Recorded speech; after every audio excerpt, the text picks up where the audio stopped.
Halo, nama saya Odang dari Psikologi 21 Universitas Buana Perjuangan Karawang. Menjadi orang tua, khususnya ibu, bukanlah hal yang mudah. Manusia berbeda dengan spesies lain, seperti hewan atau binatang. Tepat setelah lahir, manusia masih menjadi makhluk yang lemah dan membutuhkan waktu yang lama untuk bisa hidup mandiri. Berbeda dengan hewan yang sudah memiliki kemampuan untuk bisa beradaptasi dan bertahan hidup secara langsung ketika pertama kali mereka terlahir. Misalnya sapi lahir langsung bisa berjalan. Penyu ketika menetas dari cangkangnya atau telurnya, si penyu tersebut bisa langsung berjalan dan bahkan berenang di lautan yang lepas.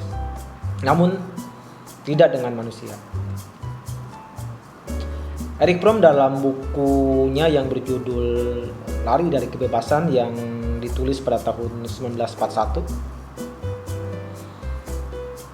menurut dia dalam sejarah evolusi manusia, pada mulanya manusia merupakan spesies yang masih sangat bergantung dengan alam sebagaimana spesies lain, binatang, hewan, dan lain sebagainya.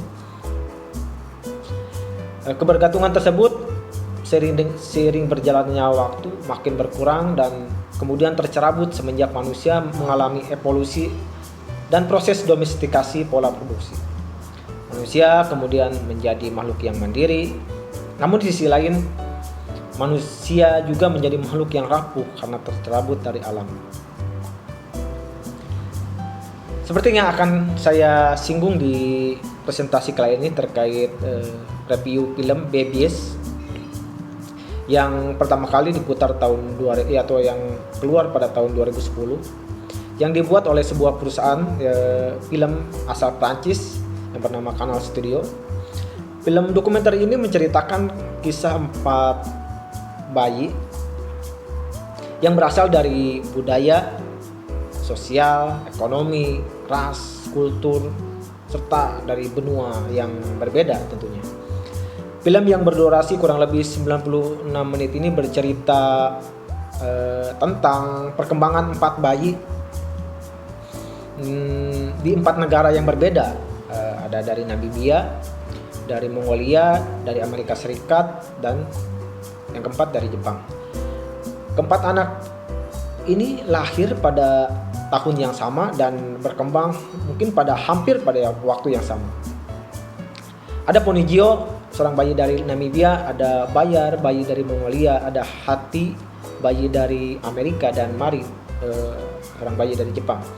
Tumbuh dan dibesarkan di lingkungan dan kondisi keluarga yang berbeda. Ponigio misalnya adalah bayi yang lahir dari suku Himba di Opuwo, Namibia.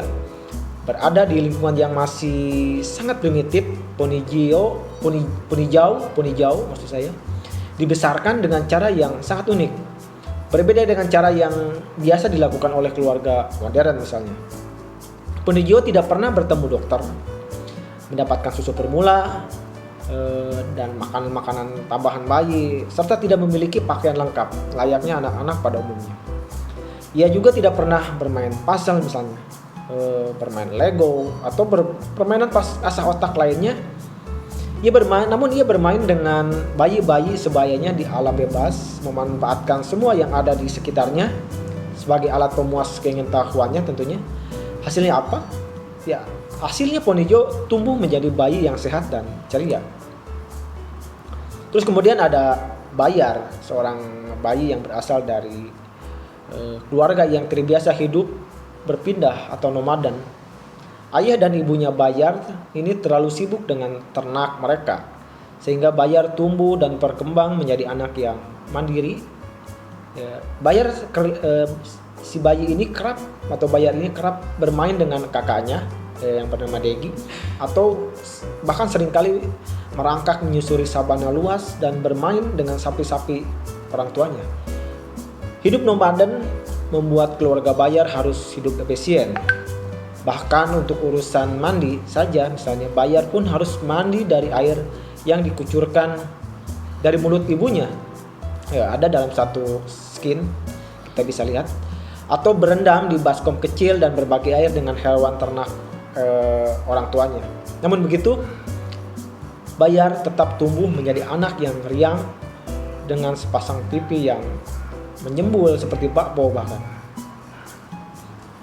Kemudian yang ketiga, ini ada Mari dan Hati.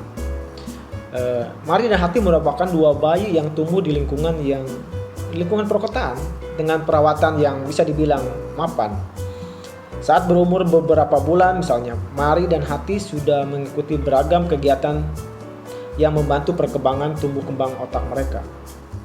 Mereka bermain di taman bermain, mengunjungi kebun binatang, dan bahkan bersosialisasi dengan bayi lainnya di sebuah komunitas atau perkumpulan.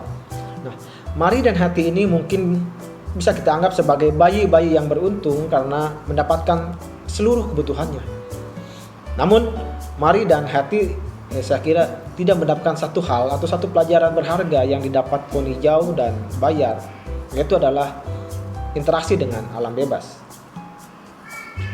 Film ini dibuat dengan saya kira sangat sederhana, termasuk kutipan peristiwa alam pada anak-anak ini tanpa dialog atau tanpa komentar apapun.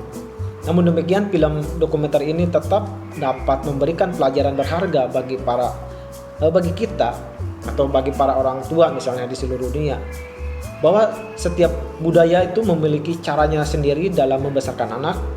Manusia dapat beradaptasi dengan berbagai kondisi yang menjadikan mereka spesies atau makhluk yang tumbuh paling cepat di bumi ini dan satu-satunya makhluk yang diberkahi dengan akal budi.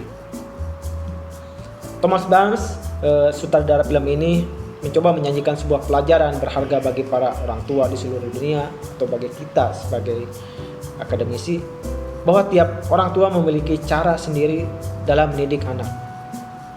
Saya sempat terpesona beberapa kali setiap saat melihat Poni Hijau begitu menyatu dengan alam di sekitarnya.